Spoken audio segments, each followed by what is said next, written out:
G'day there, welcome to this Mark's Reviews and Tutorials video. I'm going to show you how to change out the battery in the key fob or the remote on this Ford. This is a 2007 Ford that this is off. Now, normally when you're coming for a battery change or wanting to check one of these, there's a screw to undo. On this one, there's not. So it is just a matter of putting a screwdriver in the top, or if you don't have a screwdriver, a butter knife or something like that. You can see this one's had a few different things used on it before. So just get a screwdriver in the top like that, and you see she just comes apart. Now hold it carefully because there's a battery in here that's going to come out like such. The battery comes out, and as you can see there, that is CR2032. That's the size. I've got a replacement here, that's CR2025, so that's different. The 25 is actually determining the width, how wide the battery is, so you can see that one's a bit wider. So you need to get the right number, otherwise it won't contact because the back is actually holding that battery in place.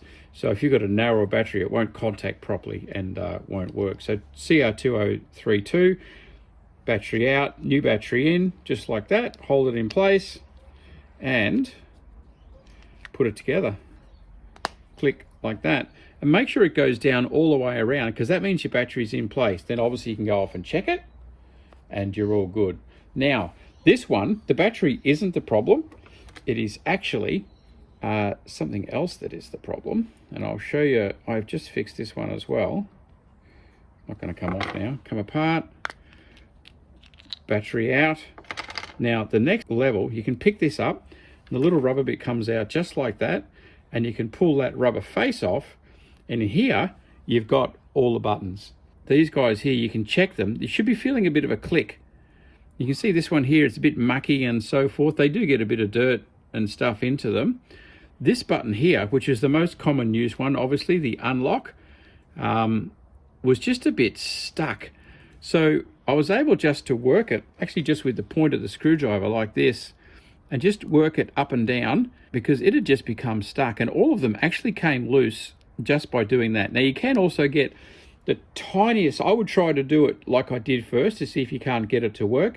And then if you can't, then just the littlest bit of WD-40 on there, and like even spray it onto your screwdriver and then just put a tip, because you can get a bit of corrosion or a bit of gunk or muck or whatever is actually stopping that from going up and down. And a little bit of WD-40 will clear that up and also clean up the contacts. You can hear that one. Click, click, click. That one, it is still working, but it's nowhere near as good. So bit of WD-40, but as I said, first of all, just try to work it up to see if it won't come clear. And then if it does, bit of WD-40. This one here has started to work again, just like that. It's now clicking and coming up. So we're all good. We're repaired just by giving it a bit of a play, much better than just throwing it out.